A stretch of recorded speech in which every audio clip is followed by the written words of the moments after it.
Apologies and leave of absence. There are no apologies and no leaves of absence. Does anyone wish to request a leave of absence?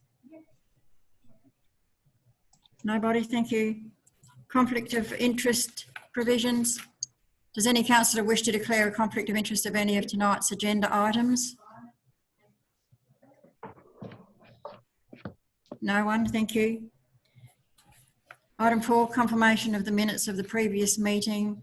There are 2 lots of minutes. I'll have them moved separately, please. Can I have a mover to confirm the ordinary meeting of Council May 12th, 2020. Councillor Hewitt has moved. Councillor Button has seconded. All in favour? That's carried unanimously. And a mover to confirm the special meeting of Council May 15, 2020. Councillor Lockyer has moved. Councillor McDonald has seconded. All in favour? Carried unanimously. Thank you. Sorry, who seconded it? Councillor McDonald, you said. Councillor McDonald. Thank you. Item 5, business arising from the minutes. Does any councillor wish to raise any business from the minutes, not elsewhere included? No. Thank you. Item 6, deputations and questions from the gallery. Deputations, there are nil. Questions from the gallery, there are nil. Petitions, there are nil. Members' reports have been submitted. For information, are there any questions of the councillors re their reports? Through you, Mayor Curley. Mine were in late. They don't appear. Can you hear me okay? Yes.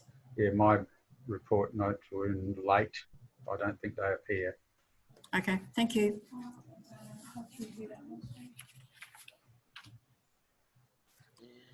Item 8, adoption of committee recommendations. Item 8 will be addressed as part of the finance report later in the agenda. So we'll ignore item 8 until Pete's report later. Adjourned items, there are nil. Item 10, questions with notice, there are nil. Item 11, questions without notice. Does any councillor have a question without notice? Remembering they must be strategic and not operational. Any questions? None, thank you. Motions with notice, there are nil. Motions without notice. Does any councillor wish to bring a motion without notice to the meeting? Councillor Locke. Yes. Do I do that now? Councillor Locke, yes. I've sent a written copy to Jackie and Lucy. My motion is that the council investigate actual and potential further erosion and inundation to waterfront properties along Dowling Street, John Lewis Drive and Curley Street at Part A. Part B, that a report back to council by the next meeting to outline possible strategies and options for protection of these properties. I might amend that to be the meeting after the next meeting. Councillor Locke, we might take that on notice, and that way Mari can do the investigation and bring it back to a meeting. Would you consider changing that motion to not the next meeting, but the meeting after, giving the staff a bit more time to get the necessary details? Certainly, yes. Thank you. So if we change that motion to the August meeting? Yes. Thank you. And we'll just take that under, take that on notice. Through the chair, Mayor Curley. Yes. We got grant funding to look at coastal protection there at Dowling Street and north of the jetty, and we've got a preliminary report with some designs for seawall levees and walls. So that probably will come back to the next meeting. The next meeting, you'll be happy with the next meeting and not August? We can provide something there, yes? In August, July, sorry. July. Yep. All right, we'll leave the motion as was and wait for the advice at the next meeting. You're happy with that, Councillor Locke? Yes. Thank you. Councillor McDonald? For you, Matt Kelly, a question. If a report is due on that coastal protection work that's already been done, is it necessary for there to be a motion? Well, at the moment, it isn't actually a motion. Councillor Locke has put a motion, and I have said that we would take that on notice. May I ask a question there, Claire? Yes, you may. Where does that leave it? Does it'll still come up, or does it disappear into the ether? No, it won't disappear into the ether. Okay, good. That's happy with that. Thank you. We'll move on. No more questions. Sorry, motions with notice. Councillor Locke, we might go back to your motion. I will ask for a seconder for that motion. Thank you. Councillor Rowlands has seconded. Do you wish to speak to the motion? Only to say that I think that we've been waiting on a report, as Peter has said, for some time now. There are community concerns about the erosion, particularly along Dulling Street there. And I think it's just appropriate that Councillor Locke has brought this to our attention again. Yep. Thank you. Does any councillor wish to speak for or against the motion? I'll take the vote. All in favour? Carried unanimously. Thank you. Are there any more questions without motions without notice? Council business. Can I have a motion to receive the operational report, please? Councillor Hewitt has moved. Councillor Locke has seconded. All in favour? Carried unanimously. Thank you. The report is there for your information. Does anyone have any questions of Steve? No questions? Hang on, just hang on. Sorry. We've got to fast forward to the report now. Just hang on. Where is it? What page is that? Oh, here it is here. Page 21. 16, isn't it? Page 16. Oh, it could be. I've got page 21 on mine. Yeah, I've got page 21. I've just got a question about John Lewis Drive.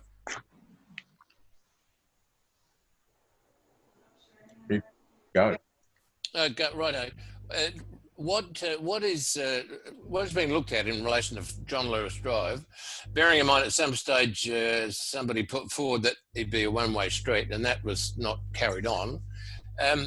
The way I look at it is John Lewis Drive, look, the people there in the shacks, some of them haven't got any room to park their vehicles because their houses or their shacks are so close to the road.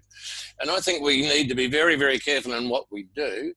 One suggestion was that you have some parking area somewhere else. I think we should be very, very careful because we might be putting ourselves in a diametrically opposed place to what we want. We want to get more people in Port Broughton. If we're going to piss off the people that are in John Lewis Drive because they can't park their cars there, then I think we'll have a problem. And further to that, have any statistics been taken about how many accidents have been there? Anybody injured, dogs run over? How many people on John Lewis Drive have complained about the problem?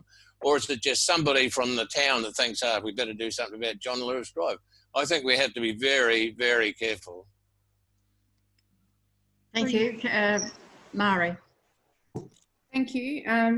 Thanks for raising those matters, Councillor Eason. Look, the work that we're doing is actually going to look at all of those issues that you raised. It's an assessment that takes into consideration the accidents or the lack of accidents, but also the width of the road, the amount of traffic that use it, our obligations under the Local Government Act to provide a safe corridor. And it's not it's not a study being undertaken by internal staff. We've actually engaged DTA, which are experts in traffic assessments and management, and they're actually going to look at the corridor and identify whether there is a problem, what the short-term solutions are, what the long-term solutions may be, and we'll bring that report back to council for their consideration. But I guess I'm quite concerned that, you know, I have heard from not only ratepayers but also some elected members that there is issues with the corridor, in particular around holidays, and we need to ensure that emergency vehicles can get access to that corridor. It might be a solution such as just some signage to say make sure that the corridor stays clear for access. But we'll know more in the coming weeks around, you know, what we can actually do in John Lewis Drive. But I don't think we can ignore it. I think we really have to look at it and look at ways in which we can improve it now and in the future. I don't think we should ignore it. I mean, one sign would be residents and visitors only down the street. That's one thing. Mayor Curley, may I speak? Yes, Councillor Rowlands. Thank you, Mayor Curley.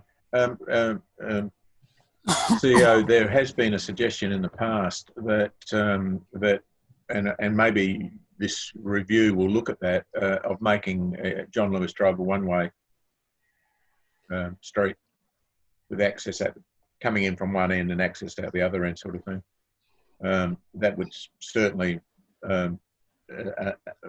be better traffic provision for traffic, because the street isn't wide enough for two-way, really. One of the others, sorry, through you, Mayor Curley. One of the other suggestions that have come up is the Crown lands, and actually using some of that Crown land to for car parking and for vehicle to I just turn and do a turning circle.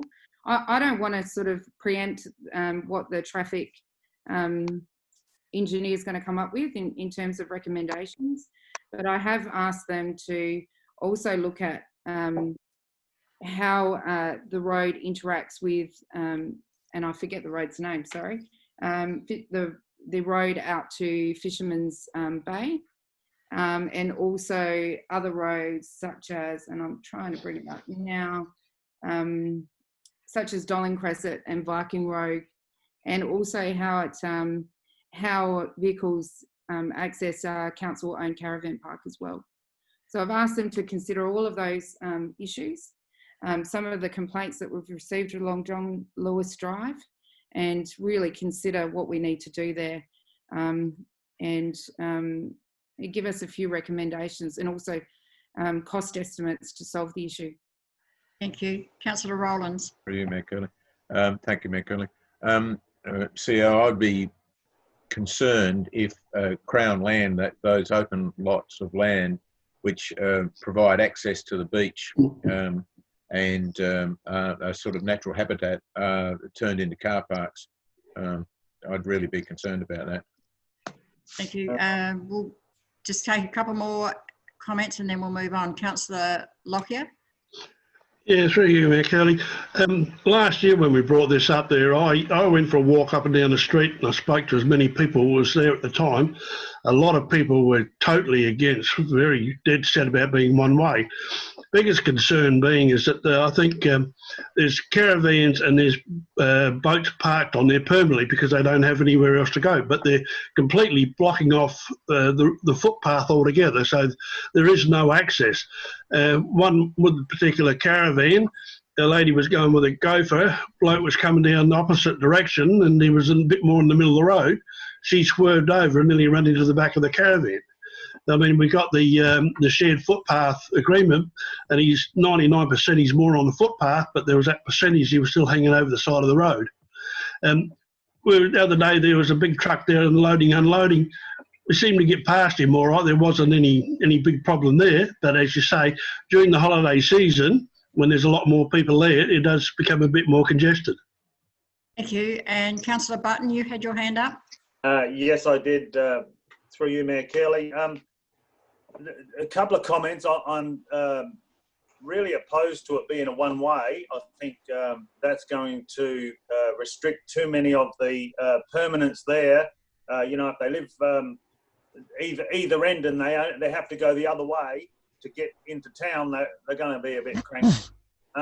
Also, I'm opposed to using the Crown land for parking, because most of those people that have the boats and that parked outside their shacks, they do that for a security reason as well. If they have to go, you know, 300 or 400 metres away and park their vehicles, the security's not there either. You know, the stuff's going to get knocked off out of boats and caravans, cars, whatever. You know, there's a lot of people have 2 cars, 3 cars. They're just going to find it very hard, and they're going to be opposed to parking their vehicles away from their premises for a security reason. Okay, thank you. That's all right. Thank you. I think we'll move on. We're not going to solve these problems tonight. We'll wait for the report to come back and then see how we go. Councillor Rowlands. Mayor Kelly, I have another question on the operational report, if I may, moving on. In the point about the Commonwealth grant of $279,000 odd, it states in the report that council staff will be required to present the Commonwealth Government with a council-approved schedule of works. And I'm wondering, will this be bought? Will there be a round of discussions of all councillors about likely works before that list is prepared, or are council staff putting the list together out of their own heads and then presenting it to us as a fait accompli? Ms Walkup. Thanks, Mayor Curley. Thanks, Councillor Rowlands. What we will be doing is presenting some recommendations in context of the ideas and the issues and the priorities that we heard from councillors at the informal workshop when we're talking about non-infrastructure and infrastructure projects. So we're taking that all into consideration. At this stage, we haven't actually received further information from the Commonwealth, or detailed information, or a request for a schedule of works as yet. So we're working with putting together a budget, the draft annual budget for councillors' consideration, and that will be part of that process. Thank you, Mayor Curley. Thank you, CEO Walker. Thank you. We'll move on. 14.1, the CEO's report. Can I have a motion to receive the report, please? Councillor McDonald has moved. Councillor Hewitt has seconded. All in favour? It's carried unanimously. Thank you. Ms Walker. Okay, great. Thank you. So 14.1.1, the first agenda under my report, is commencement time of ordinary meetings of council. There has been discussion by some councillors that they'd like to bring the meeting forward earlier, so it starts at 5:30, and we thought we would table this paper and to generate some discussion around the actual commencement of. No, go sideways. Yep, that's better. Of the meeting. Yours doesn't stand up. And also the duration of the meetings, and over to you, Mayor Curley, to encourage some discussion amongst council. Thank you. Councillors, comments, please. Councillor Rowlands. Mayor Curley, I oppose a meeting starting at 5:30, and if I may, with you, I'll make my comment on that. And I also oppose the fact that the meetings have a set ending time. And I'd like to make some comments, if I may, Mayor Curley. I might get them. I might go into informal proceedings. I think it looks like it might be quite a discussion. So I'll move that we go into informal proceedings. Councillor McDonald has seconded. All in favour? Carried. Thank you. Now, Councillor Rowlands. Yeah. Well, council meetings are required to be available to the public and have in the past been scheduled at 7 p.m. so as to enable interested members of our community to attend. A starting time of 5:30 would mean the community members having to travel. Sorry. Guess what? I'll wing it. My notes have gone. It will mean Speechwriter's gone on strike. it will mean community members having to travel. Oh, here it is. Having to travel from the far reaches of our district would have a difficult time, if not impossible, ability to finish their working day, go home, have a quick meal, get dressed, and travel to our meeting by this start time. In addition, it's imposing on council to expect our ratepayers or invited guests or presenters to travel to a meeting to only find out that the item they were interested or involved with was being postponed to another date because we had exceeded the 2-hour limit. Councillors already have a commitment to attending council meetings, workshops, training sessions, committee meetings and informal gatherings, as well as holding individual meetings with ratepayers, staff and the CEO. To suggest that a discussion at a meeting could be abruptly stifled by a stop clock and to request councillors to come back to another time before the next council meeting is, I believe, a regimented step backwards and should be rejected at all costs. Thank you. Anyone else wish to comment? Councillor Eason. Yeah, I go back to my statement the other day, common sense and being reasonable. I think you'll find that the meetings can be prolonged with a vote of the council. And I don't think we'd just cut somebody off in the middle of saying something because it was 9:30 or whatever the time was. So I don't think that becomes an issue, really and truly. And okay, it's regimented, but I think the way we're going at the moment is to get our meetings out of the way much quicker is good. Very, very good. And I don't see the problem with 5:05. And what's more, if it's carried that we get this live streaming in, then a lot of people can watch it on their telly. Just Thank you. Thank you. Councillor Lockyer. You're on mute, Councillor Lockyer. Thank you. I agree with what Councillor Eason said, that the fact is if we go live streaming, people are not going to have to travel. They can get home and there's going to be there for them. And I think if you read what the article said in the discussion, it said that even if there's a time constraint, but it can be changed by a vote of the committee and the members at the time. So if we started early, we finished early, but I don't think if we're going to go to the live streaming as well, then that opportunity, then they don't have to rush to get here. They can do it from the comfort of their own home. Thank you. Anyone else wish to comment? Councillor McDonald.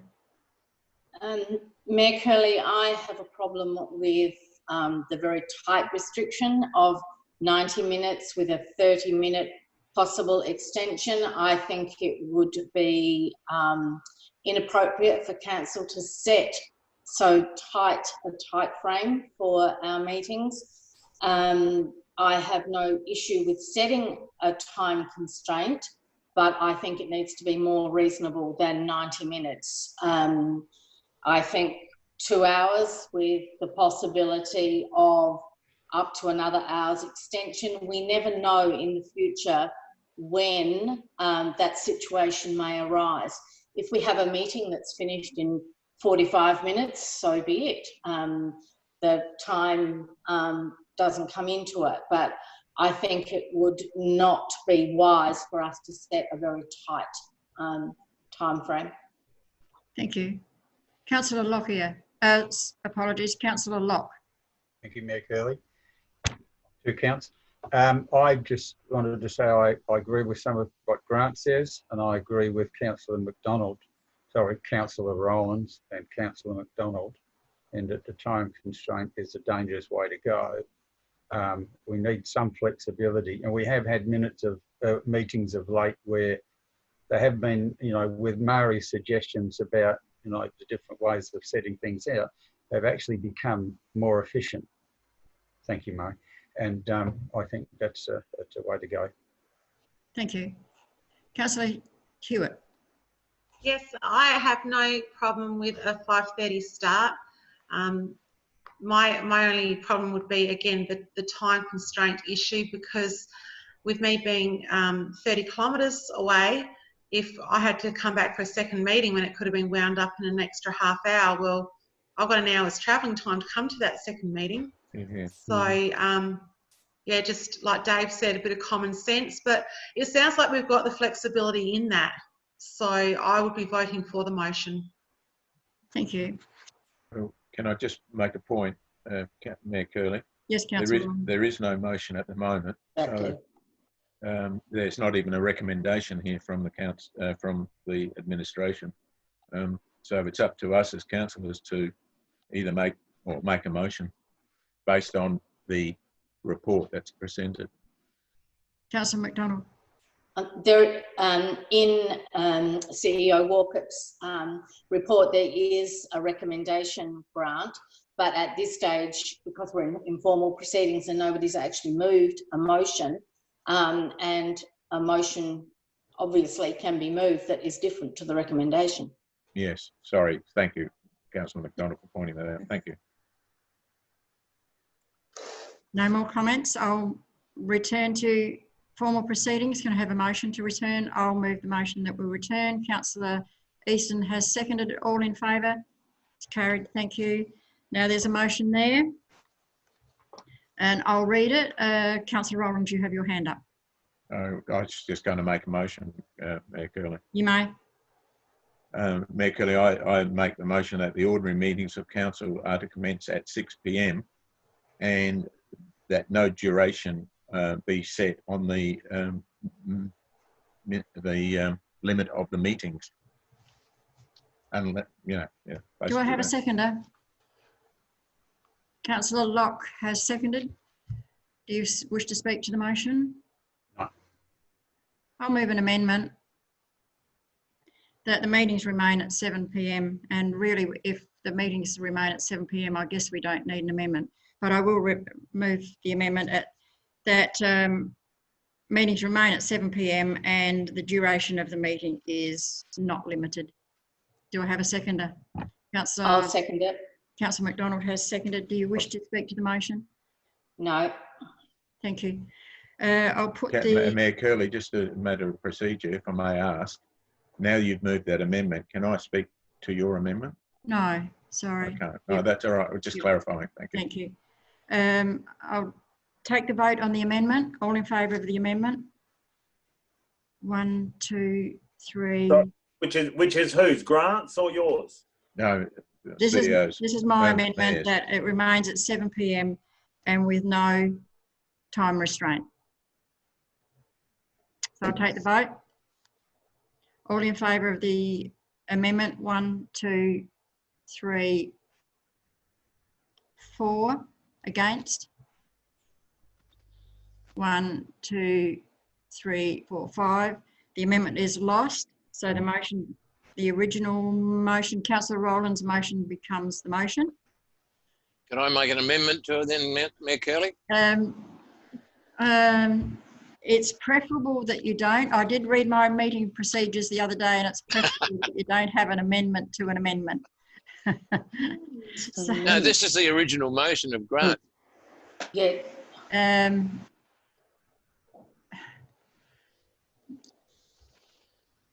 Yes, I guess you can. Yeah, thank you. So I move that we follow the procedure of meetings that is laid out by the CEO, Marie Walkup, in the report there, and the meetings start at 5:30. They run for a period of 90 minutes with the council that can actually vote to have the meeting continue and take the 30-minute limit off. So clarification, Mayor Curley, if I may, clarify Yes, that you motion. may. Yep. Just to clarify there, Councillor Easton, are you suggesting that the meeting starts at 5:30? Yes, It runs for 90 minutes, yes. but after 90 minutes, we can take the time limit off totally. There's no restriction after that. Yes. Okay. I'd second that. Point of order, Mayor Curley. Yes. Is that amendment not a complete contradiction to the motion? I believe it is. Therefore, it's not an amendment? No, you're correct. Ah, So we need to go back to the original motion. Which Is can that be co- lost. Yeah. can you read that out then, please? Councillor Rowlands, it was your Yeah. motion? That the meetings start Oh, time that one. is the meeting start time starts at 6 p.m. Yeah. and that there is no limit on the time that the meeting is runs. I think that's the easiest way to say it. Thank you. I'll second that. Councillor Locke has already seconded it. I Yeah, think. just let me check. Councillor Locke has seconded that original motion. Anyone who hasn't spoken to the motion wish to speak to the motion? I'll take the vote. All in favour? 1, 2, 3, 4, 5. Against? Sorry, apologies. Hands up again, please, in favour. Sorry, that's the one where it's starting at 6 o'clock. Yes, mate. That's correct, with no time. Righto. Okay, hands up again in favour, please. 1, 2, 3, 4, 5, 6, 7. Against? 2. The motion's carried. Thank you. Back to you, Ms Walker. Okay, thank you. On to agenda item 14.1.2, Code of Practice documents for review. Now, being quite new to this role, I didn't realise that these documents were so lengthy and that the changes we're suggesting are quite detailed, and there's a lot of them. And there's been a suggestion that we actually defer these recommendations and make a time to have an informal workshop just to work through both codes of practice and the informal gathering policy. I do acknowledge though that live streaming is quite topical. It's been mentioned in the previous agenda item. And I also would like to acknowledge that the motion back from November 2019 has actually dropped off of the motions or outstanding motions register, and it probably needs to be put back on. Yeah. But I'm through you, Mayor Curley. I'm I guess asking if we can defer the recommendations associated with 14.12 and perhaps set up an informal workshop. I think it's very important that we discuss those 3 items. They're very in-depth and we can't do it tonight. It would take 2 hours and we will just defer to the next meeting. Okay. Thank you. On to 14.1.3. Ms Walker. Okay. Legatus or legatus, however you would like to pronounce it. Legatus. Right, legatus.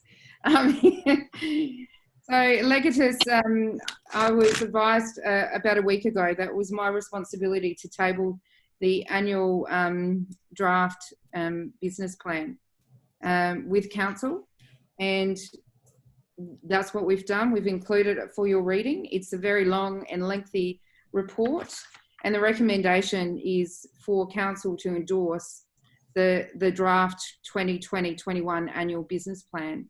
I won't talk any more to it because it is what it is. I haven't been involved in legatus over the last 12 months. I know Mayor Curley has attended each meeting with vigour and enthusiasm, so she might want to add to the discussion, but I will pass back to you, Mayor Curley. Thank you. I don't think I need to add to the discussion. It's too lengthy, and I'll just take I'll just get someone to move the recommendation. Can I have a mover? Councillor Rowlands has moved. Do you wish to speak to the motion? No, Mayor Curley, thank you. Can I have a seconder? Councillor Lockyer has seconded. Do you wish to speak to the motion? Thank you. Anyone wish to speak for or against the motion? Councillor McDonald. At Friday's legatus meeting, was there any discussion re the cost of council's membership at Friday's meeting? No discussion. Ms Walker. For you, Mayor Kelly.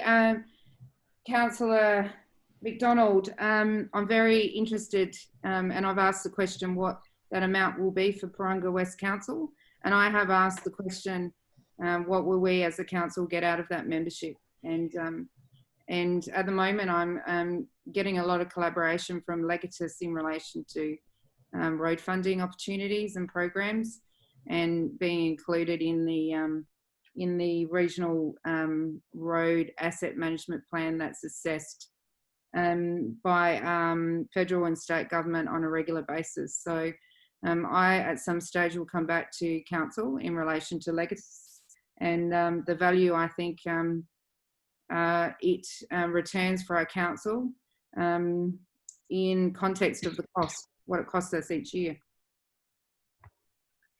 Thank you. Anyone else wish to speak? Apologies. Councillor McDonald. Thank you. Anyone else wish to speak for or against the motion? I'll take the vote. All in favour? That's carried unanimously. Thank you.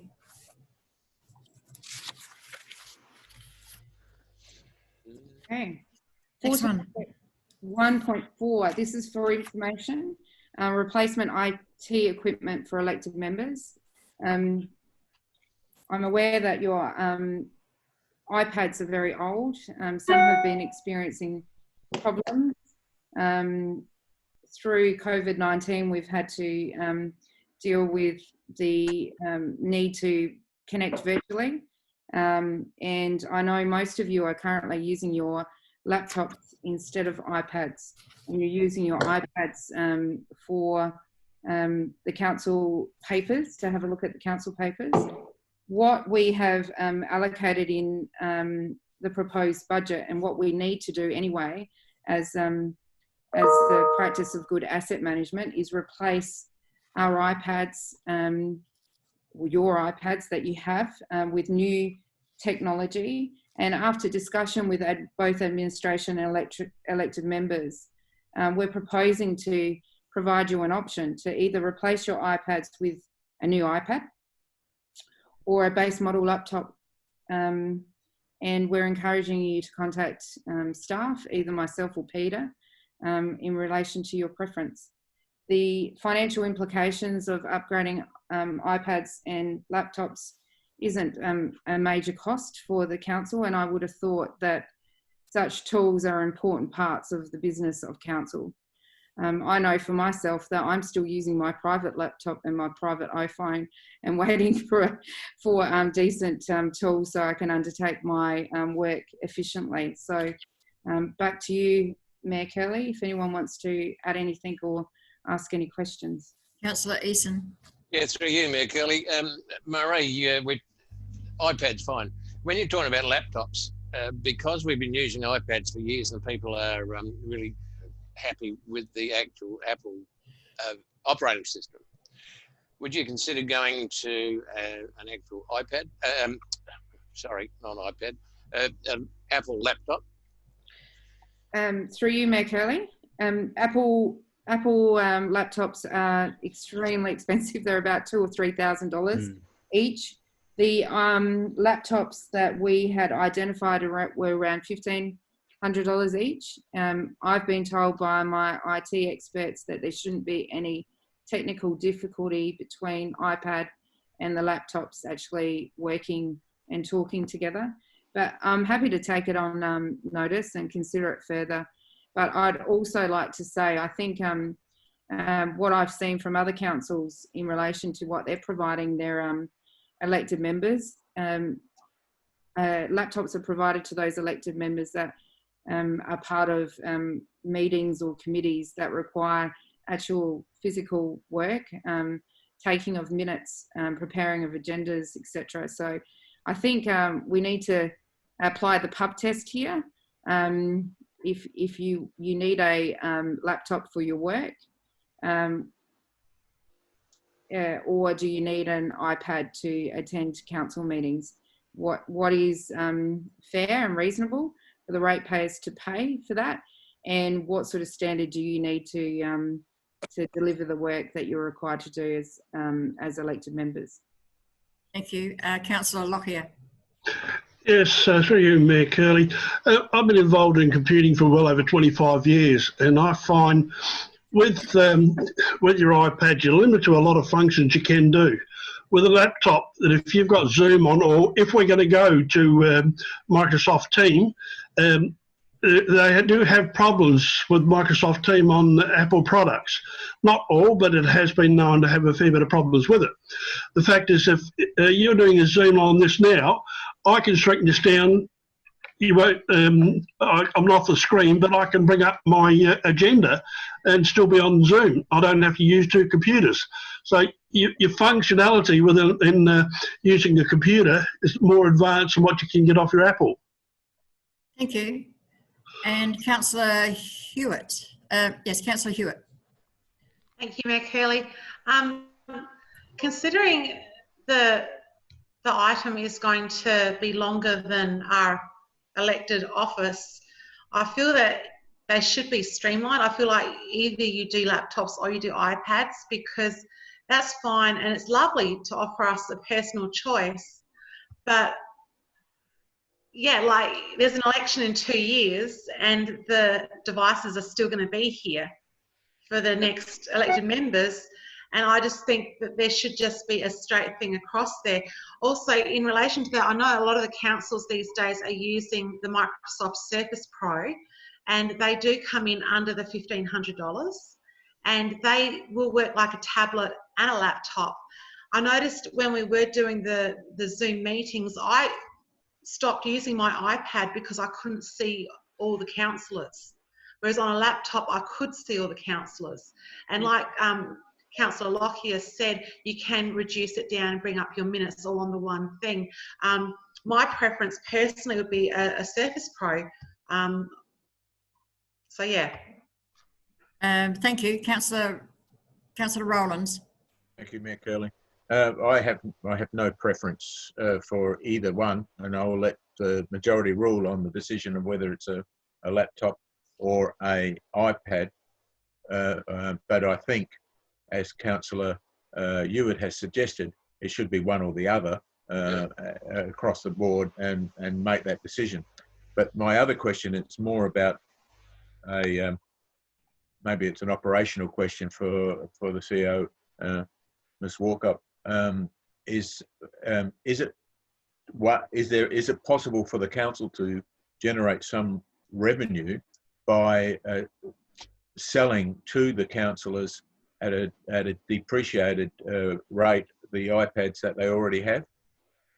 I'd be very apprehensive to sell to councillors. It would be seen to be inappropriate, and they should be probably put out to tender to the general public.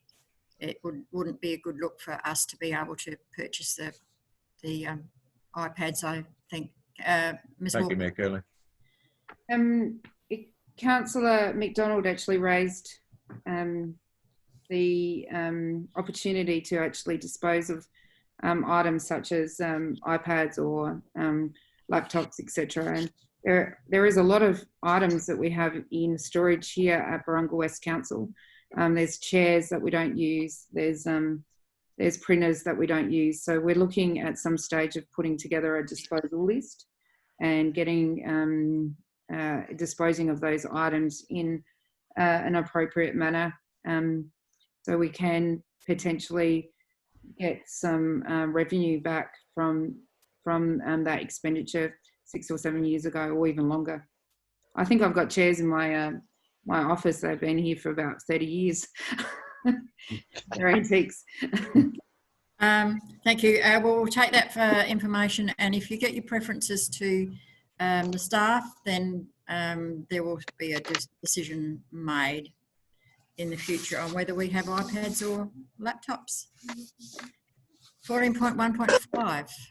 Okay, structure of council meeting agendas. When I first started with Barunga West Council, I was finding it really difficult to determine what paper actually goes under what section and in what priority order, because the agenda, how it's currently structured now, is under officers, not actually under items for decision or items for information. And in reality, how we operate here at Barunga West Council, there might be 2 or 3 of us involved in one issue that we're reporting to council about. So there's not necessarily just one person speaking to that issue. Now, the Main Street agenda item a month ago was a perfect example of that. There was several of us involved in that paper, and we debated amongst staff who should we actually put the paper under, who should we say is the author of that paper. So we started having a look around at what other councils were doing and how they structured their agenda. And we are recommending from staff for council to adopt a new agenda that's a little bit more streamlined and actually has, in particular, a major change to it. We only have items for council decision and items for information only. There's no individual council officer reports. Also in the new agenda, there would be, and I need to look at the terminology, there would not be any members' reports. Members' reports have been done, my understanding, by this council for a very long time, but I'm not sure what advantage or what benefit they actually deliver.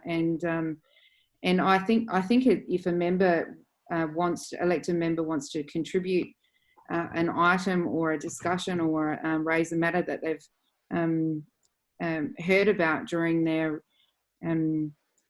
role as elected members, they're going to bring it up through questions without notice or questions with notice, or motions with and without notice. So we're asking councillors to consider a new agenda, and the agenda is tabled here, and we are required to get your approval to implement that new agenda. So our recommendation is for you to adopt the structure of the council meeting agendas as detailed within the report. Over to you, Mayor Curley. Thank you. And I will move that recommendation, and I like the new format and I think it will work really well. Do I have a seconder? I'll second it. Councillor Hewitt has seconded. Do you wish to speak to the motion? No. Thank you. Any councillor wish to speak for or against the motion? Councillor McDonald? The motion reads that council, having considered report number 14.1.4, but should it read 14.1.5? Correct. Through you, Mayor Curley. Yes. Apologies, councillors. You should have attention to detail. Thank you. Councillor Rowlands. Through you, Mayor Curley, if I can ask a question, not yes. speak. The question I ask is, who decides on this agenda what the items are for council decision? It would be the same as usual. The staff would it would be the same as the staff reports normally, as we're going through the CEO's report here. They would be the items. Okay, thank you. And a further clarification question, if I may, Mayor Curley. How does, under this agenda item, how does councillors bring to the attention of the administration or even the general public operational, I'd hate to say failures to deliver, but operational issues where we have concerns about work not progressing as fast or as well as it should, or work not being done at all? Operational issues should always be referred to the relevant manager. So they're generally things that we don't bring as questions without notice. So through you, Mayor Curley, if I may ask again, I'm sorry, but you know, my question, like, I'll keep going on about it. I'll use as an example the ramp on the foreshore, the beach ramp on the foreshore. Nothing has happened yet, nothing that we know of as councillors. And what are we meant to do with that? Are we just meant to sit back blindly, sitting here waiting for the sun to rise tomorrow and hope that something's going to happen? Or do we ask a question every now and again saying, what's going on? I feel that we're being blocked from querying the progress on matters that the council has requested to happen in a certain time and doesn't. I mean, I feel that this is cutting councillors out of having an opportunity to query why work isn't being done. Ms Walker. So thanks, Councillor Rollins. You still have agenda items 12 to 15, which is questions with notice, questions without notice, motions with notice, and motions without notice to raise any issues that you have. We will still be tabling the items for information only under agenda item 11.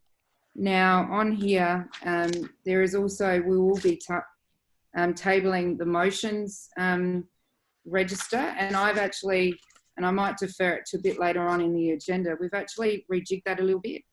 So it actually talks about actions that are still outstanding from either questions from notice, motions, etc. So those sorts of operational issues or strategic issues that we haven't attended to, they'll be definitely reported on through this agenda. You'll get an opportunity to question staff, question me, and this is not an attempt to block any discussion or any ability for the elected members to question staff on or question me on the staff's performance. Through you, Mayor Curley. Thank you, Ms Walker. Councillor Rollins. Oh, you were just saying thank you. You don't wish to speak? We have we've got a mover and a seconder. We have a mover and a seconder. Anyone else wish to speak for or against the motion? Take the vote. All in favour?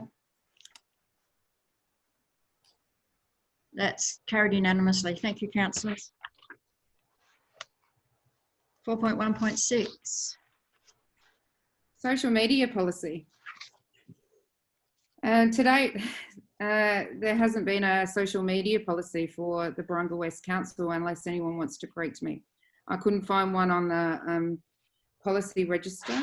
So we've developed a social media policy for the elected body's consideration. It's based on best practice policies that are in place in other councils, both in South Australia and interstate. If you go to, I think it's page number 150, and I'm just wondering if we could bring it up, Jackie. 153. 153 on yours. Sorry, I've got it printed. Jackie can't bring up any of the agenda. Okay. All right, so I'll rely on people looking at the social 53. media. 153. I got it. I got it on 149. I've got it on 153. Okay. So if I got it on 150. so, what the policy clearly tries to do is advise staff and elected members on their interactions with social media regarding council matters and council's expectation, but it doesn't try to stifle your activity on social media either. And we've tried to come up with a really good first social media policy that we can adopt and work with and improve over time. And there's nothing more that I can really talk about unless there's any particular area that councillors wish to raise, and I'm happy to talk in more detail around why we've suggested the approach that we've suggested. Does anyone wish to put the motion? I will. Councillor Rollins. I'll put the motion. Yeah, Phil. Thank you. Do you wish to speak to the motion? No, but I had some questions about it. So. Thank you. I'll second the motion, and I will comment because I think it's a really good, really thorough document.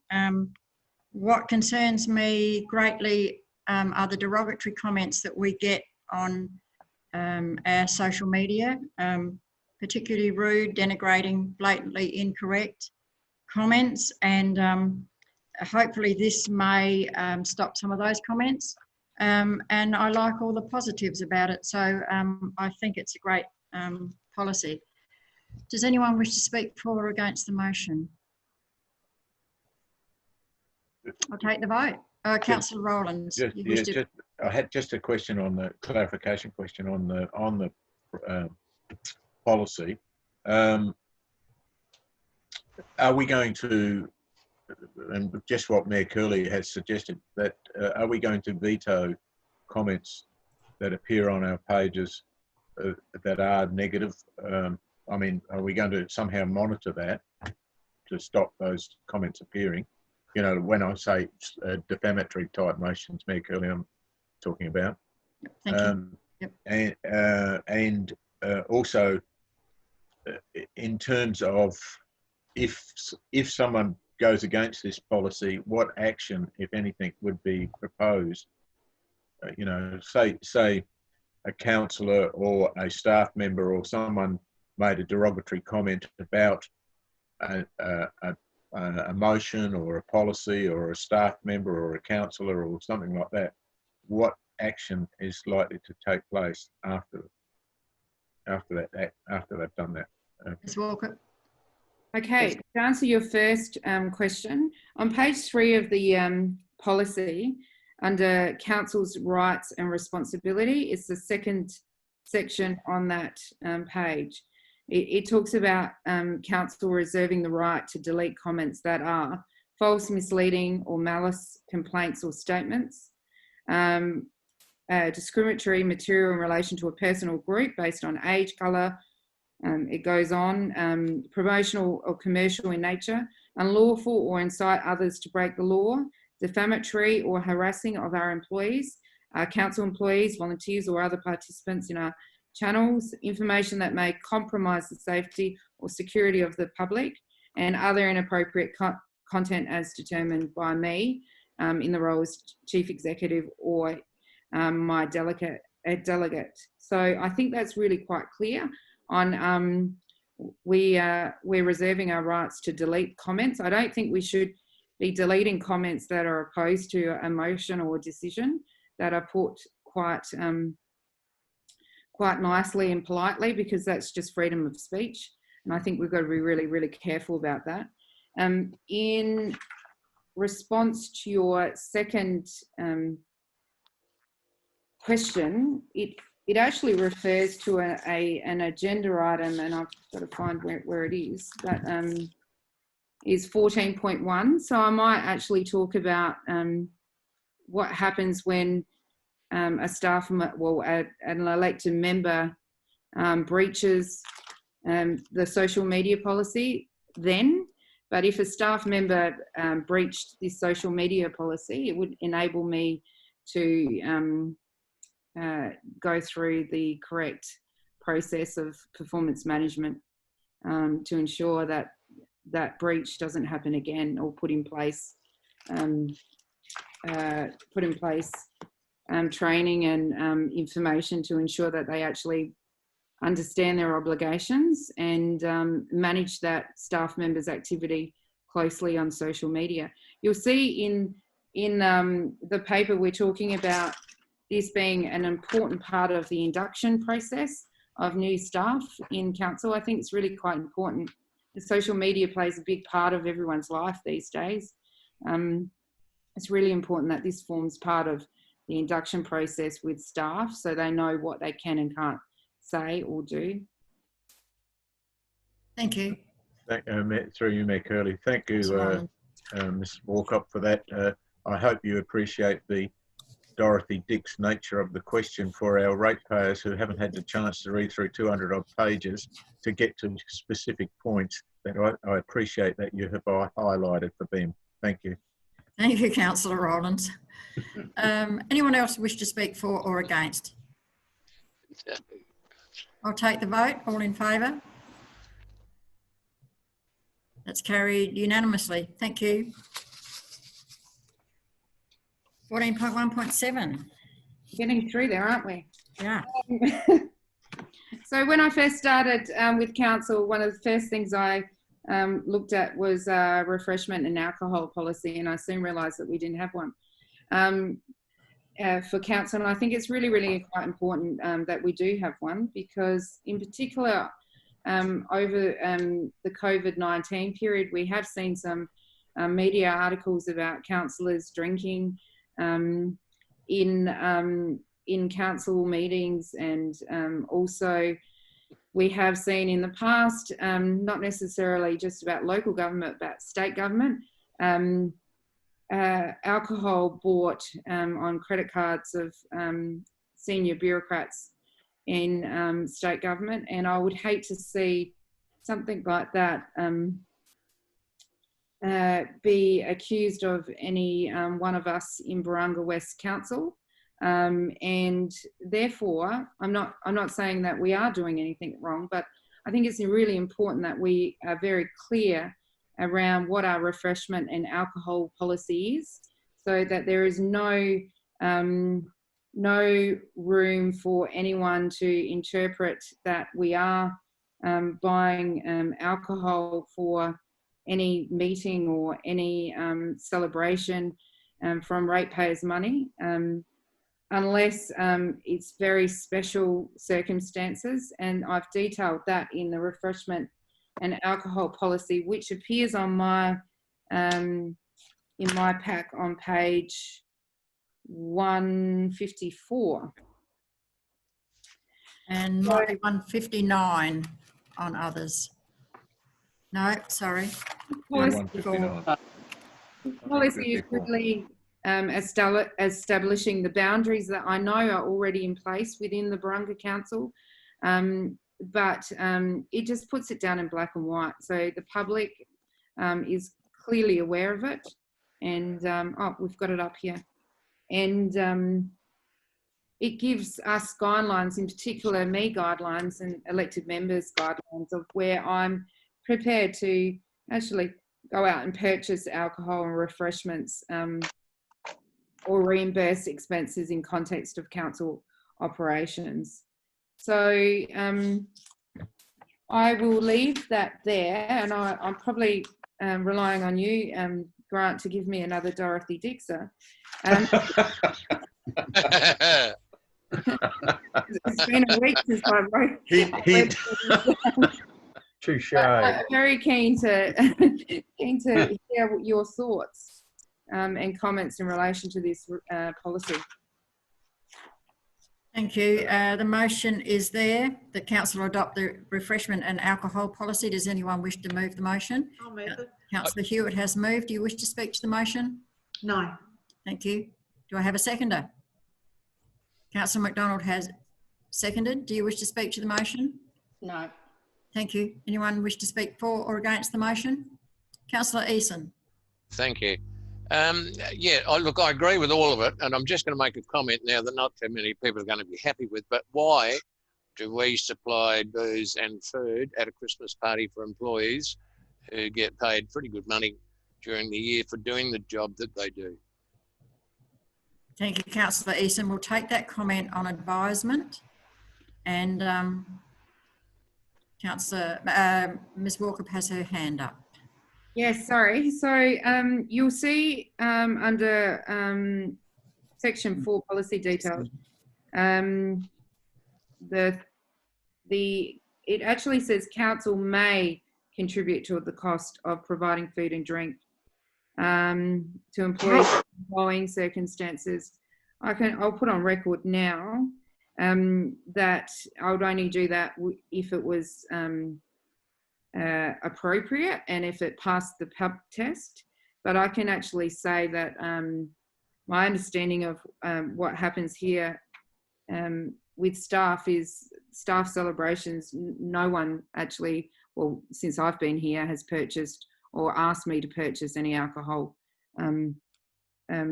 for or food for staff out of the ratepayers, out of council budget. It's never been asked of me, and but there may be, I don't know, there could be a circumstance where we may decide that that might be appropriate, but I can't see one at this stage. But I'd be happy to amend the policy to take that out. I don't think staff would be upset. Through you, Mayor Curley. No. Councillor Rollins. Through you, Mayor Curley, I'd like to just remind councillors and the general public that some time ago, at least 6 years ago, I would have thought there was a council policy introduced where at Christmas parties, I think council would provide or pay for one drink for the staff member at a Christmas party as a recognition of a year well done. And I think to veto, say a staff member's been there, let's say Peter, he's been there 20 odd years and he's decided he's going to retire or leave or something like that, and we have a farewell for him and you can't provide some drinks to have a farewell function. I think that's, not appropriate, Yeah. So I think there are special circumstances where the CEO has the right or ability to say, look, this is a function that I as the CEO am going to provide some alcohol for it. We're not talking about massive binge drinking. We're not talking about exercises that many years ago where they were all night drinking in pubs and stuff like that. We're just talking about civil functions that are well managed by responsible people. Councillor, I think that's well documented in the policy. Yes. Councillor Lockyer. Yeah, through you, Mayor Curley. I think Penny will agree with me. It becomes an OHS situation, is that we are responsible for employee until they leave their premises and go home. I worked with a company called Kilpatrick Green many years ago as their safety coordinator, doing the Pelican Point Power thing. At the end of the completion of the contract, the contractor was going to put on supply alcohol and food. There was advised to him by myself at the time that we had a duty of care. So they either had to knock off from the premises, go away from the premises and come back on their own time and not having to work and then go home. This was also graded down to the level of alcohol they permitted, because if we encouraged them to drink too much and they got knocked off, then we were in trouble as well. I don't know what, that was a while ago. Penny may be able to update what the situation is today. Yes, through you, Mayor Curley, we have currently an alcohol policy which is completely relevant to work health and safety, and that is if we do happen to serve alcohol at the chief executive's with chief executive's approval, it must be served with it's all light beverages. And it's a limit of 2, maybe 3 drinks. So it's well monitored, and it's part of our induction process as well, the alcohol policy. This policy that's being tabled at the moment is different to that policy. Thank you. Anyone else wish to speak? Councillor Simmons. With this refreshment, does that include tea and coffee and a light snack, or is it all refreshments?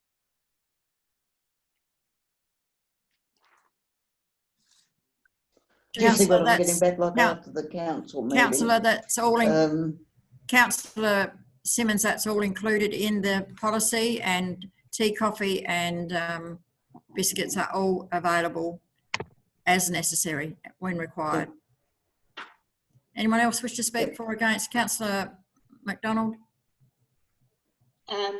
Through you, Mayor Curley, just following on from Ms Sternall's comments about there being a separate alcohol policy. Is that a problem, there being two policies? Is there a possible contradiction, or will the new one replace the other one, or they have separate purposes? They have separate purposes. Thank you. Ms Walker.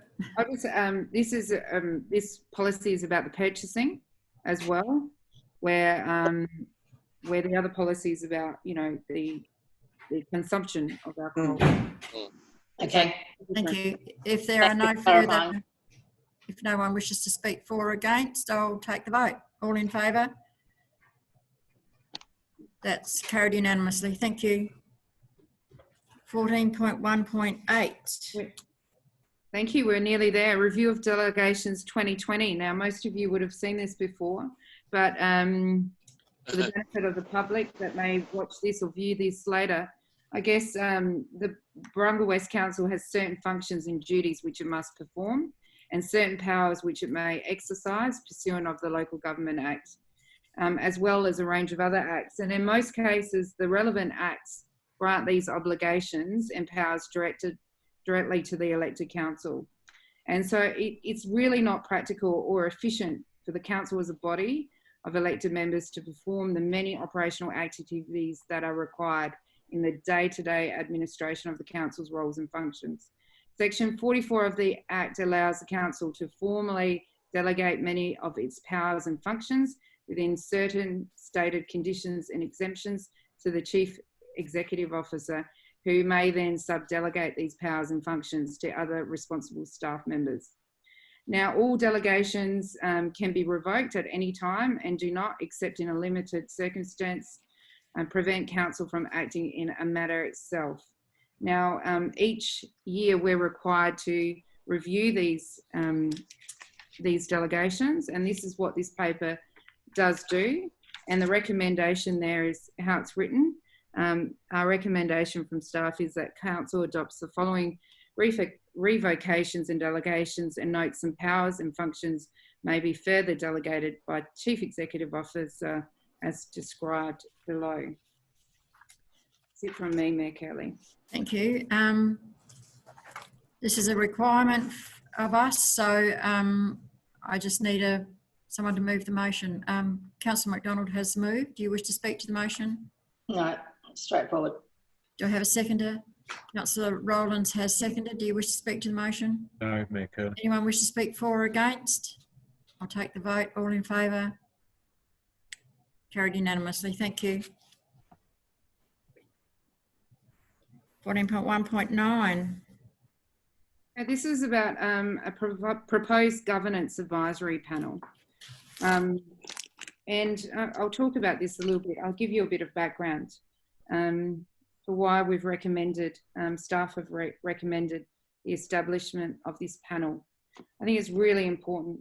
When I first started working with local government, I noted, well, this council, I noticed that we had a committee set up for budget and, finance and audit committee that looked at finance and audit issues and everything monetary, but we didn't have anything established to look at our governance and to actually resolve any issue that came out of complaints from either the public or other elected members or staff in relation to councillor code of conduct.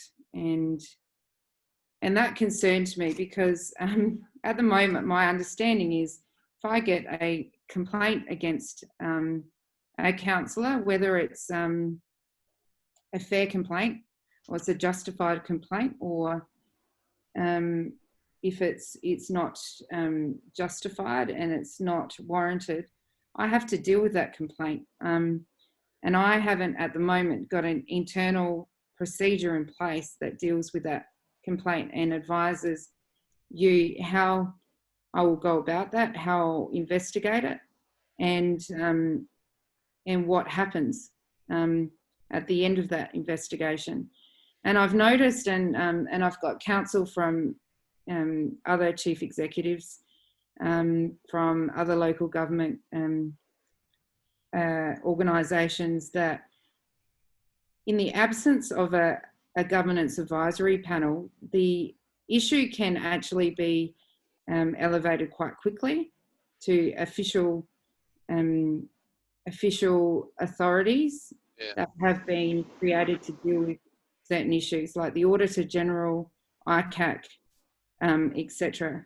So I sought some advice around what I needed to do to put in place a process to deal with any breach of code of conduct by a councillor. And I got some really great advice, in particular from Norman's Waterhouse and other councils, and I will name them, Light Regional Council and Adelaide Plains Council. And this is a model that has worked very well for them. It's not a model that each of them have used. It's just a model in place that enables them to have an internal procedure to deal with any breach of councillor code of conduct. So I am recommending to establish a governance advisory panel that will not only have the mayor and an elected member and the deputy mayor by proxy on the panel, but will also include 3 independent members to actually assess our governance arrangements, in particular our policies and procedures that are in place, to ensure their consistency and effectiveness, and that would include the code of conducts that we've deferred for an internal workshop. And it would also meet, if there was a requirement to meet, if there was a complaint or a letter of concern made to either myself or the mayor around a conflict of interest or a breach of the code of conduct by elected members. Now, this is separate to the processes that are already in place to deal with breaches of conduct for staff. So that's my area of responsibility. This is purely about a governance advisory panel to assist us to fulfil all of our requirements around governance, including those that relate to elected members. Thank you. Councillor Rowlands. Yes, Mayor Curley, I'd move the motion to. Thank you. Do you wish to speak to the motion? I have a question on the motion. To clarify, the 3 independent members, who selects them, and will they hopefully not be paid? So it's like it'll be an honorary type position. Ms. Walcott. So in the paper and the recommendation, I've actually suggested that those 3 members be selected based on their experience and skills by the chief executive. My understanding is that other arrangements that have been put in place, there are some members that are happy to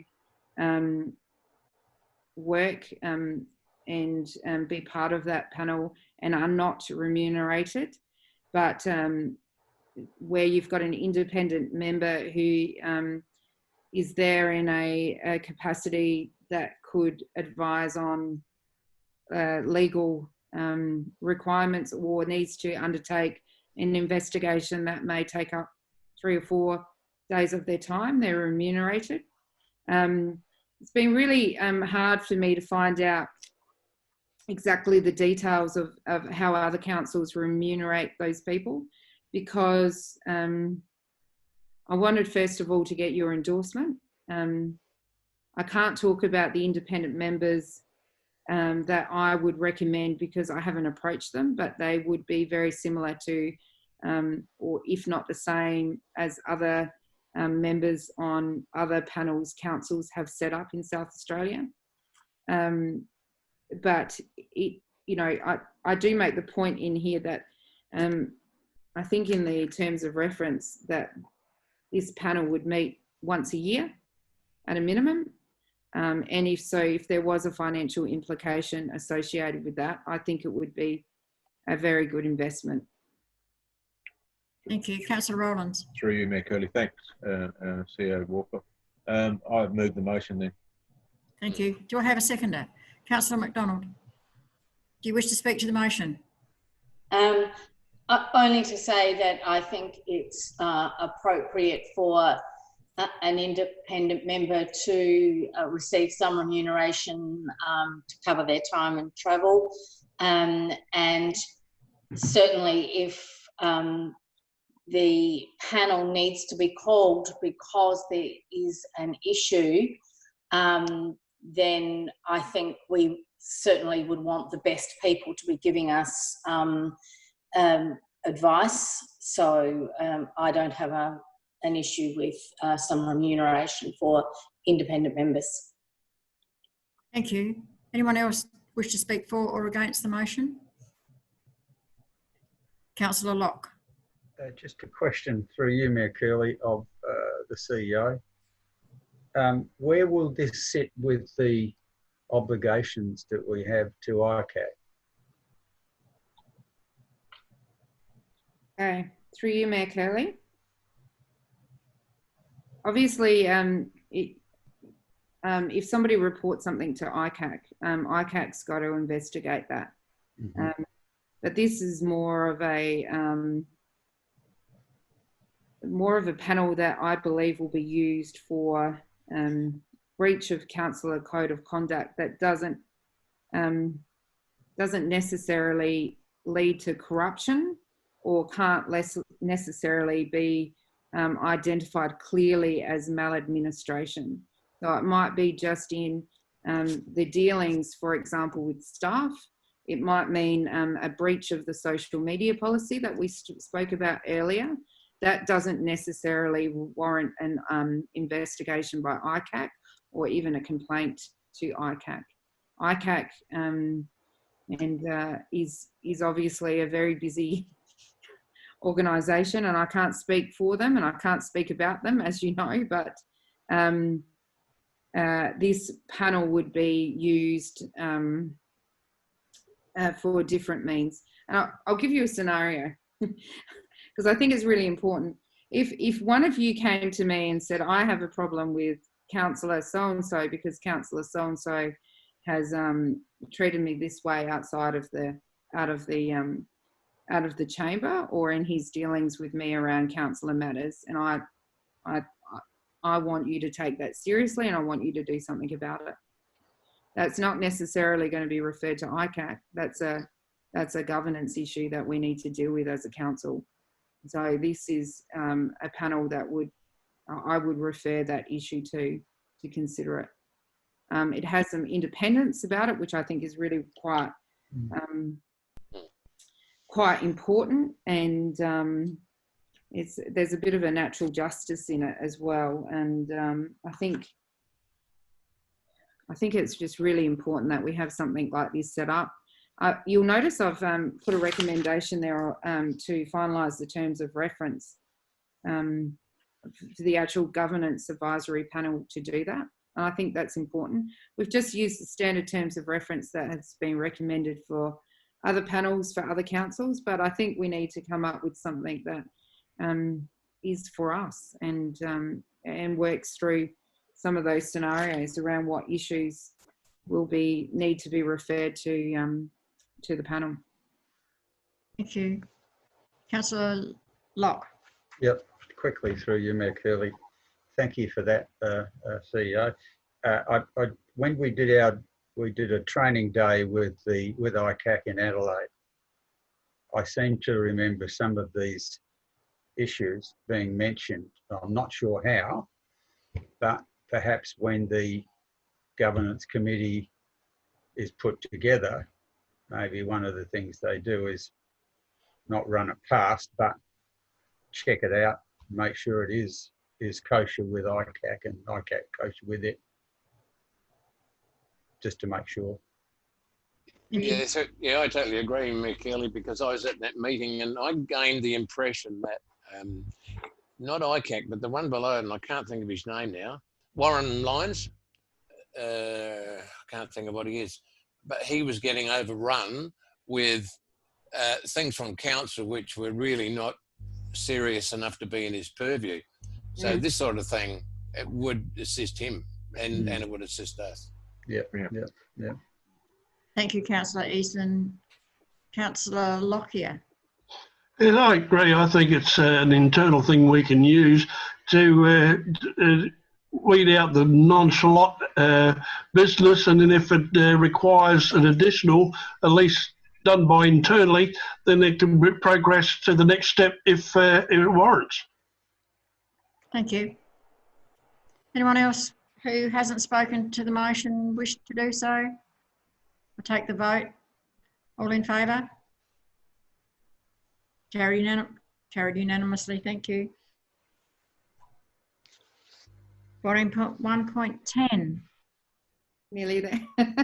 Public art policy. This policy has been developed because I have received one request for a very minor piece of public art to be put on one of our buildings. I think it's the I won't say the building because I'm not actually sure, but when I received that request, I soon realised we didn't have a public art policy, and I didn't know if I was authorised or I should make the decision operationally to approve that art. My view is that I should be empowered to do that, because those sorts of smaller public artwork, for me to bring them up to council or council consideration, just seems a bit too operational and not necessarily in the interest of ratepayers and the public.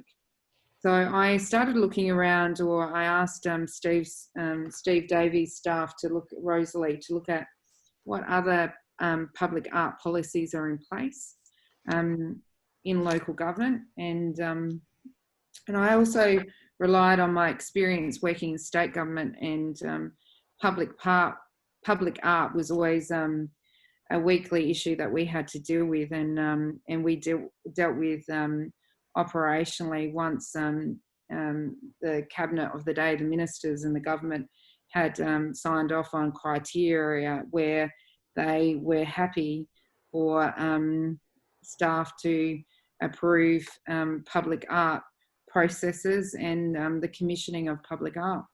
So we think staff here have developed a public art policy that we think allows us to approve those artworks or commission processes based on clear criteria and based on the flexibility for us to bring artwork to the elected body for approval when it's deemed necessary and appropriate.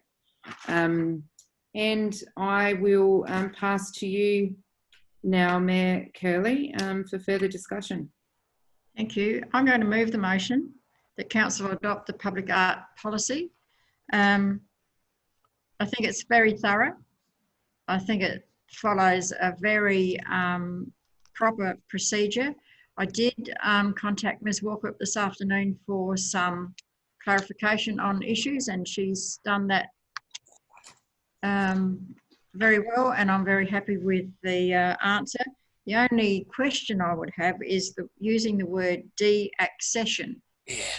And I had to look it up because I wasn't sure what it meant, and it actually means removal in order to sell. And my impression from the policy is that they would simply be being removed, but not in order to sell. So is there a word that we can use rather than de-accession? It had me a bit concerned. I didn't understand it. I need to, before we go on, I've moved the motion and I've commented. I need a seconder. Can I have a seconder, please? Councillor McDonald has seconded. Thank you. You wish to speak? No, I like the policy. Sorry.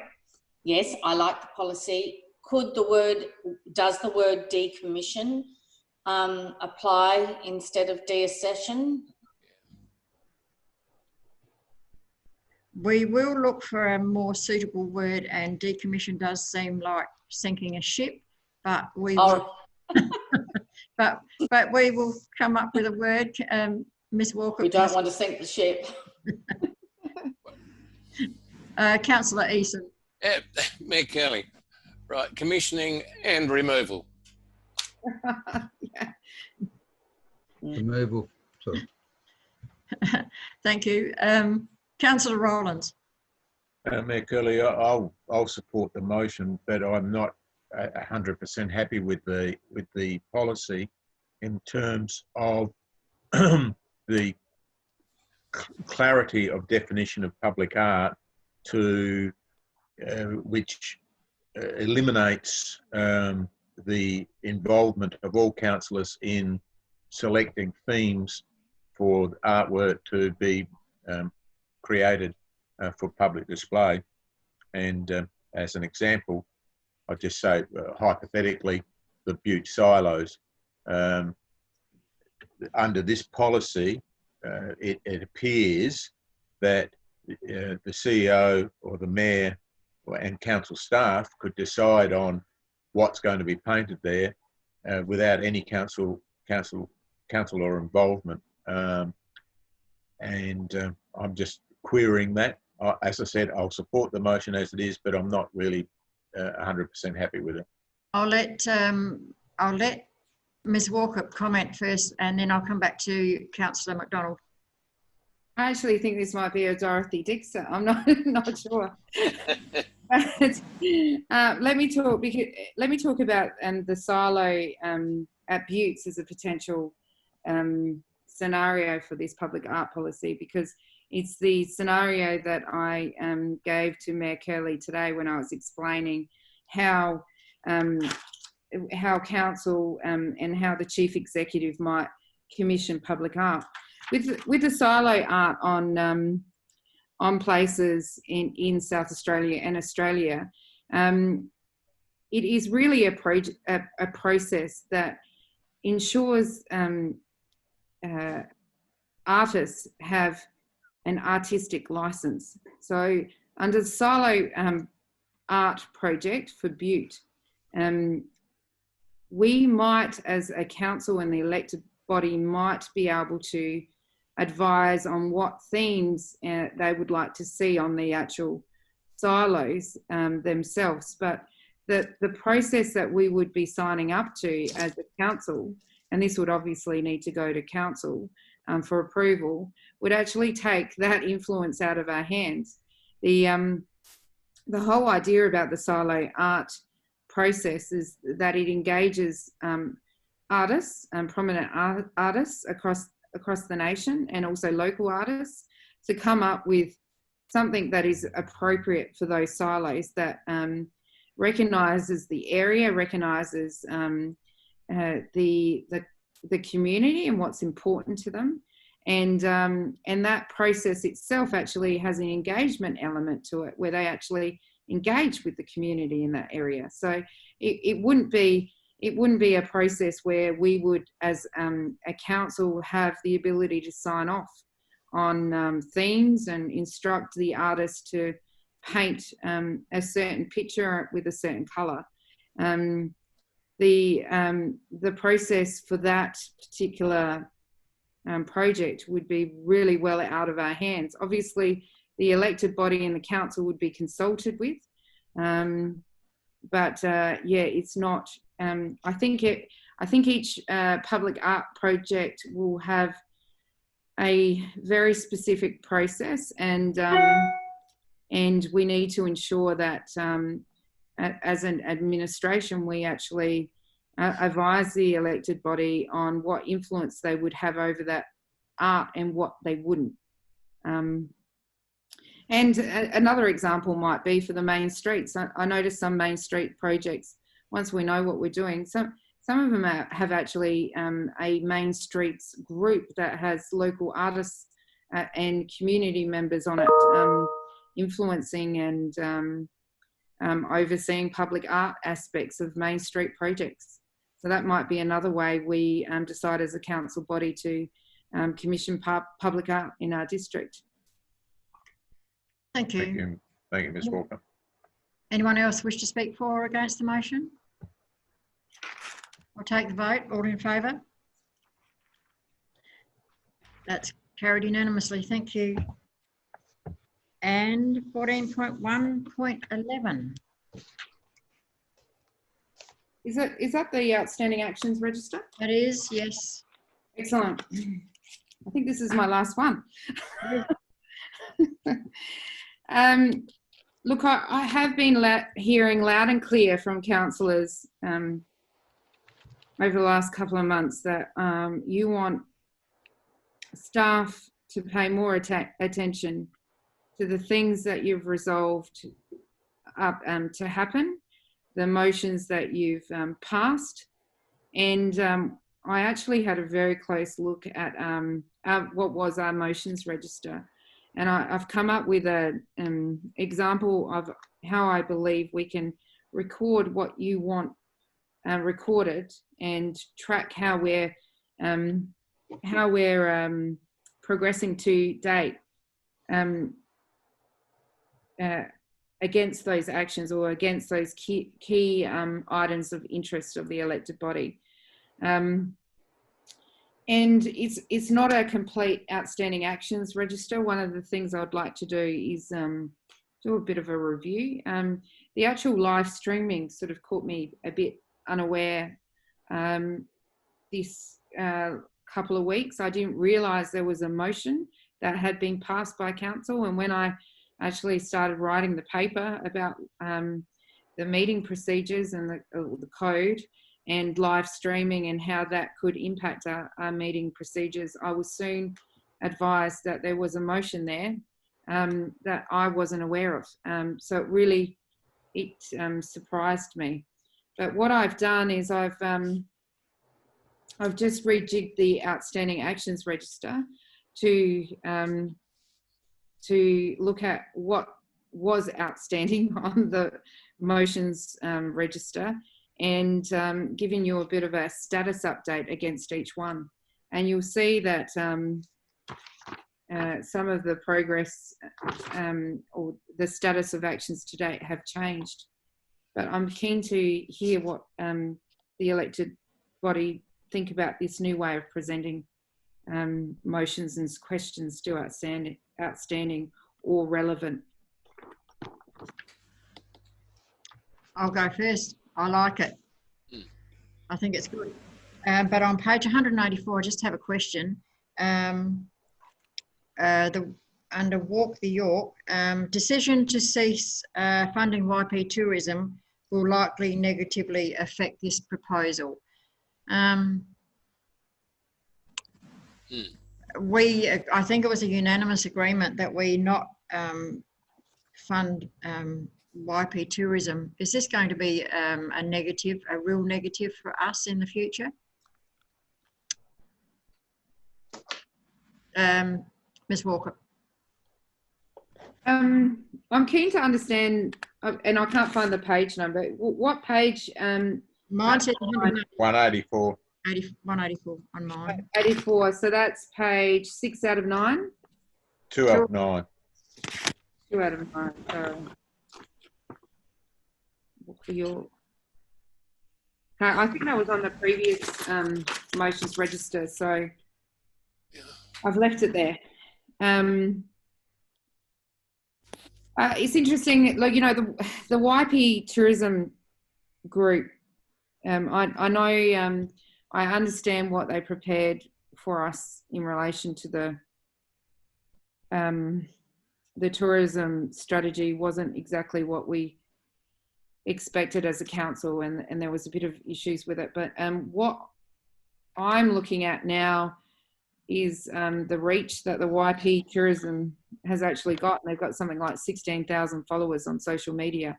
And I'm looking at the missed opportunity to use those followers and all of that sort of stuff. In relation to Walk the York and getting funding for that Walk the York, I don't think it's going to impact us at all, because there's grants and programs that I'll be applying for that the Walk the York and the extension of it will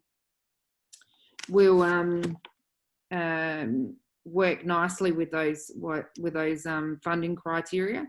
So I don't think it's not signing up to them again will impact our ability to fund or build the Walk the York, but it may impact our ability to promote it to those 16,000 people. But I say that only after looking at it very briefly, and I'm not even sure how much we do pay and could contribute to that organisation. So I'm a bit, I guess, still open to what the elected body and the staff have to advise me on that, and I'd be keen to understand more about why the decision was taken to cease funding.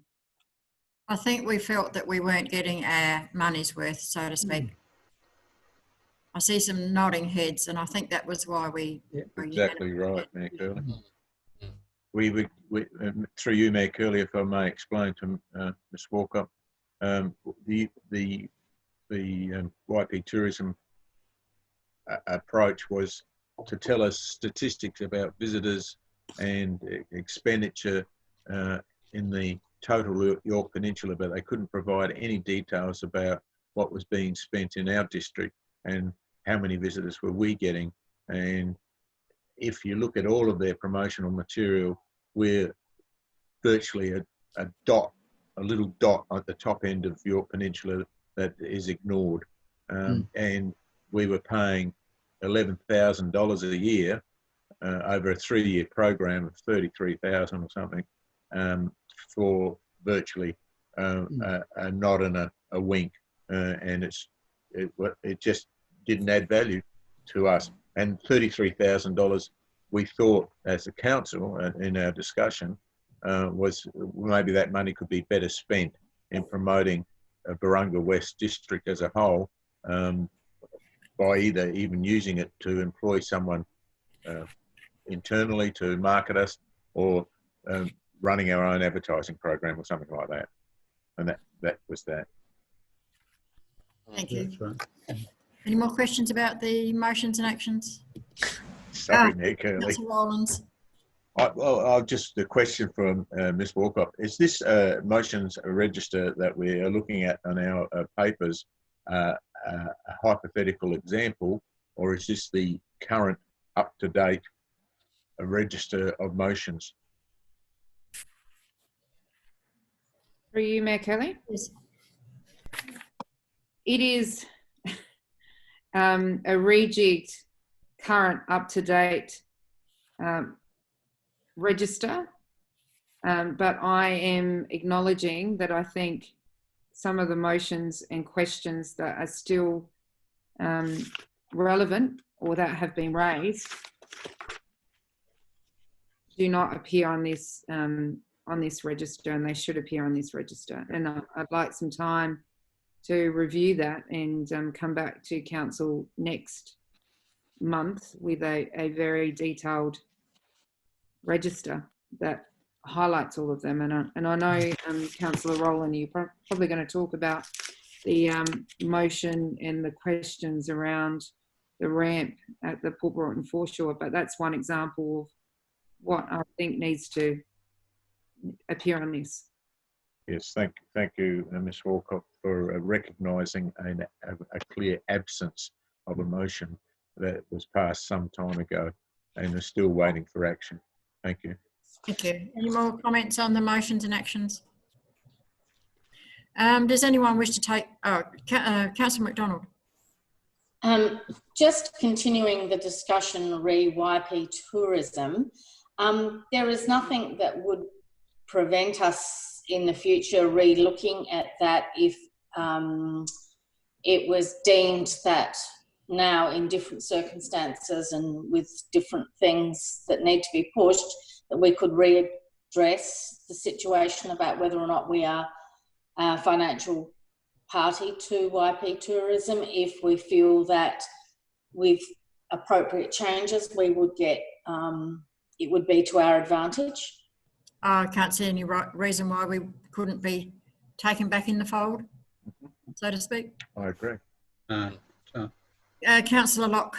Yeah, just briefly, I think that perhaps our decision to be absent from that group might make its point, and rejoining at an appropriate time might get the desired results that we want.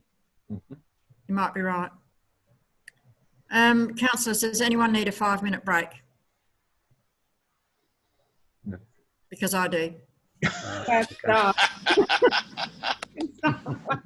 I'll agree with that. Can I have a motion to take a 5-minute break? Councillor Locke has moved. Councillor Curley has seconded. All in favour? Thank you. We'll be back in 5. Exactly 5. 8:46. Okay. Can I have a motion to return to the meeting, please? Oh. Councillor Lockyer has moved. Councillor Simmons has seconded. All in favour? Carried, thank you. Unanimously. Can I have a motion to receive the finance report, please? Councillor Hewitt has moved. Councillor Rollins has seconded. All in favour? Carried unanimously, thank you. Mr. Ward? He's not there.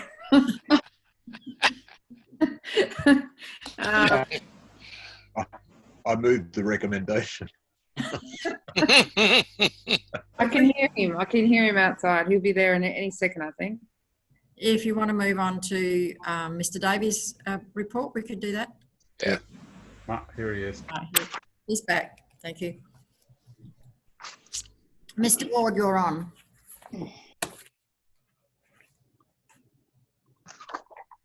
Hey, you're on mute. Hey, George, don't make that mistake. Yeah. Thank you, Mayor Curley. Yeah, the first item is Council's internal controls audit, which we just had just for the elected members who aren't on the audit committee. Basically, the auditors spent 2 days normally in the office going through a range of controls to do rates, purchasing, creditors, bank, etc., just to see that we're doing things within the both the policy and the financial management guidelines. So they checked 83. It's a little bit more difficult because they weren't here to explain things to them. And we had 76 were working effectively. 7 that weren't. So the admin staff is fairly happy with that. There was a couple of items with the credit cards and a couple of purchases that were made over 30,000 without obtaining more than one quote. So that was, like I say, we're fairly happy with that result, with them being away. And the report there, self-explanatory. If you have any queries, let me know. Thank you. The recommendation is there that the council notes the internal controls audit report and the timeline put in place to correct the items identified for review. Do I have a mover? Councillor McDonald. Do you wish to speak to the motion? No. Thank you. Do I have a seconder? Councillor Simmons has seconded. Do you wish to speak to the motion? No.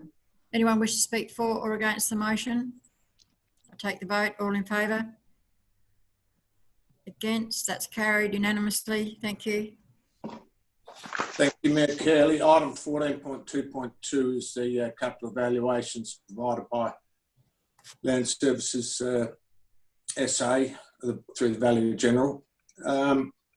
Yeah, so basically everything's fairly flat except primary productions.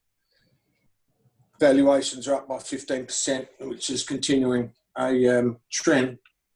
The mechanism for elected members to sort of equalise that's through the differential rate policy, which was changed last year from primary paying 80% of the residential rate in dollar to 70%, just to take into account the changes that had occurred over the years beforehand with residential flat and primary rising.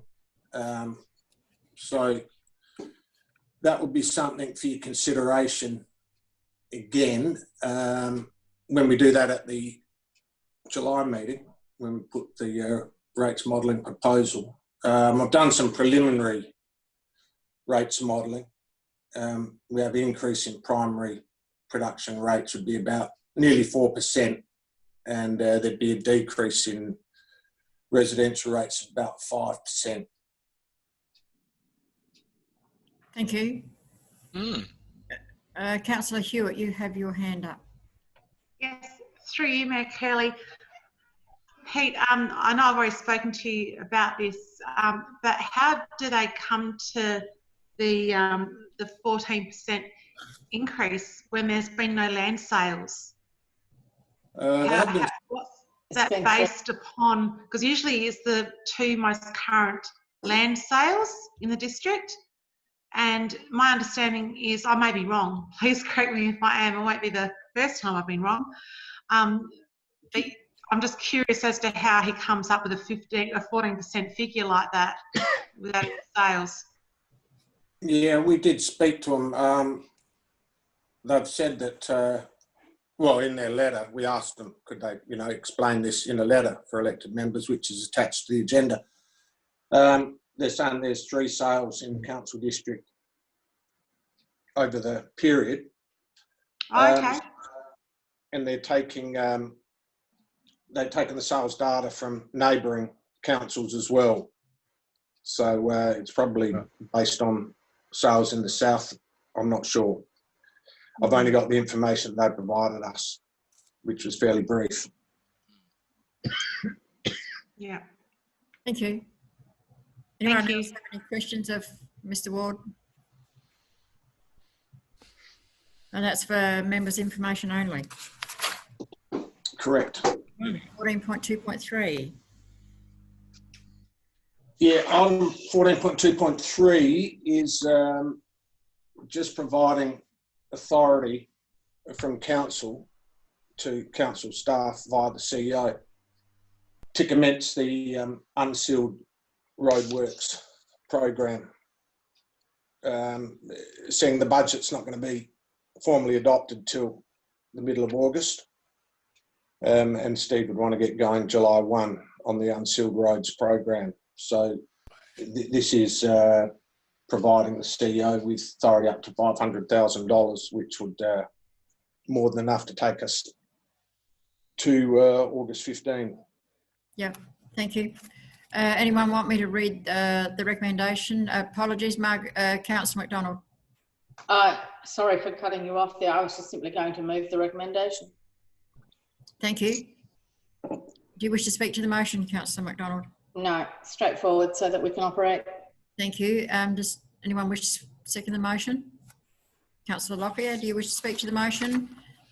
You're on mute, Councillor. No, I don't need to speak to it.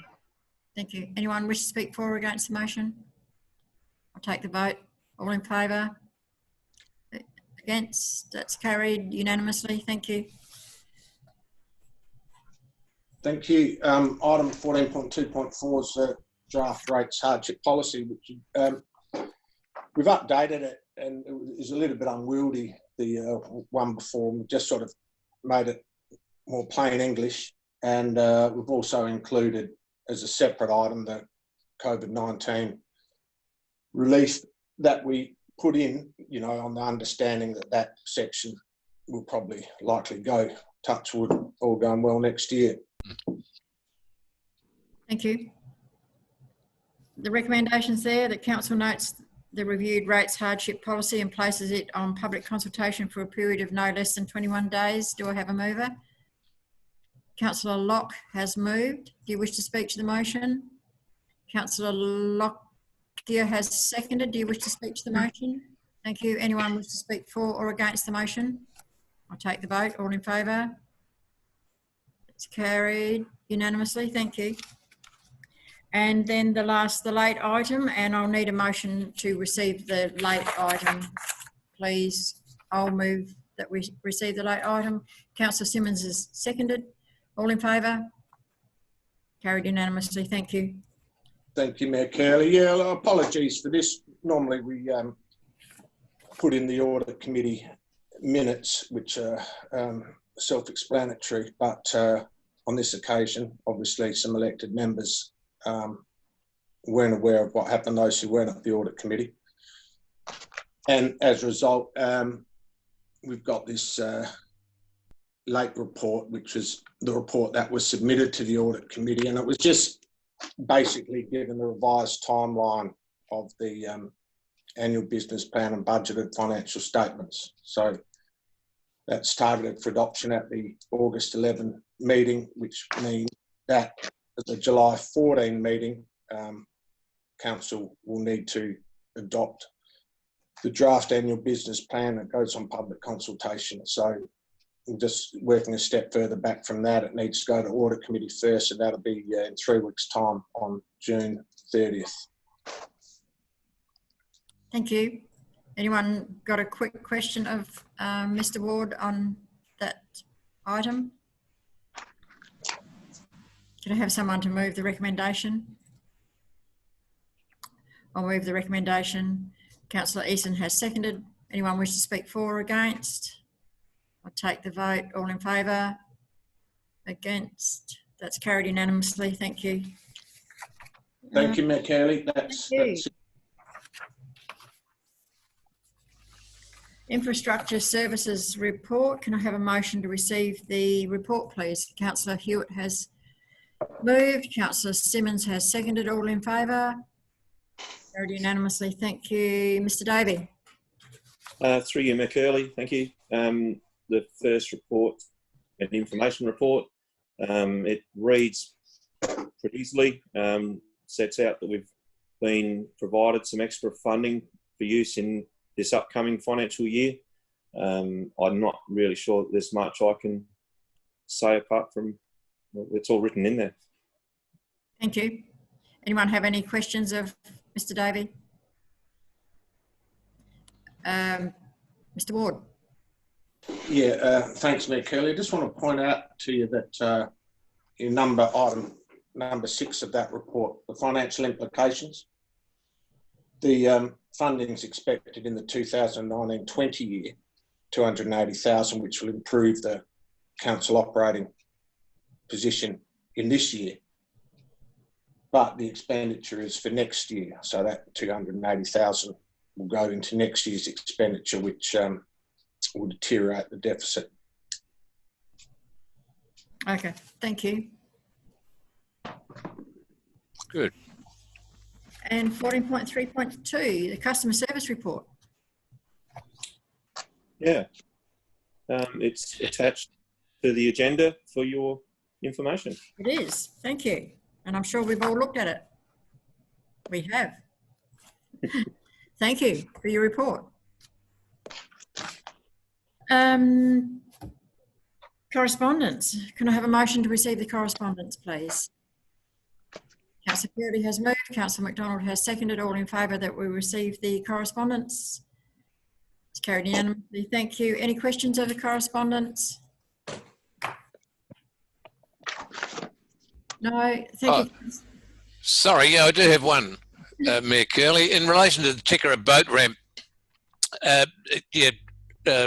Steve, was anything done about that?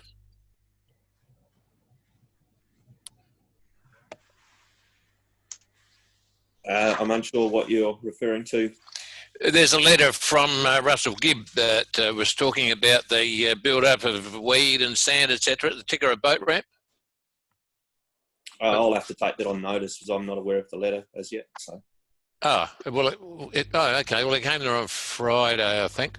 But just further to that, in the last drought funding, there was $16,000 allocated to the Tikra boat ramp, and some inquiries are going to be made to get the rest of the funding from the Coast Protection Board or something, or whoever helps with boat ramps. What was the result of that, Steve? Once again, I'll have to take that one on notice, Dave. I'm not completely sure on that, to be honest. Oh, No. righto. Thank you. Ms. Walker.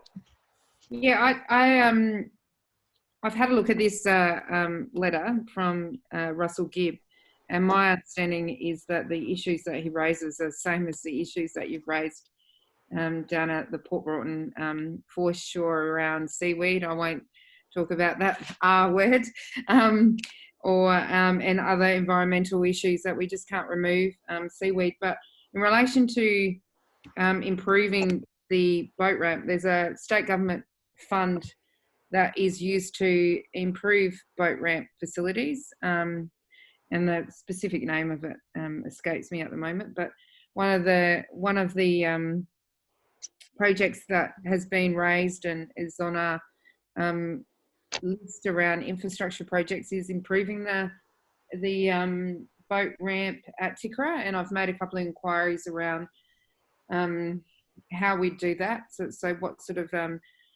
people are out there to advise how to extend boat ramps in a tidal location, and what sort of funding is available to us as a local council.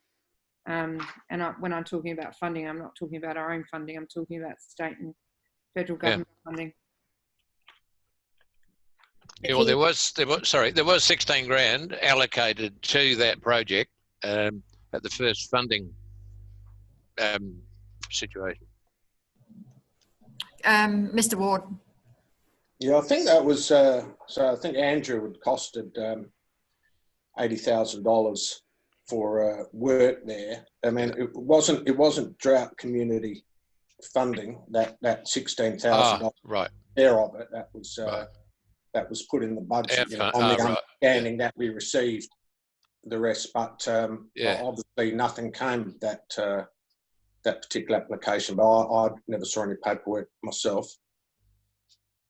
Okay, thanks. Thank you. So that's the end of that part of the meeting. We have a confidential item, so the recording will be turned off.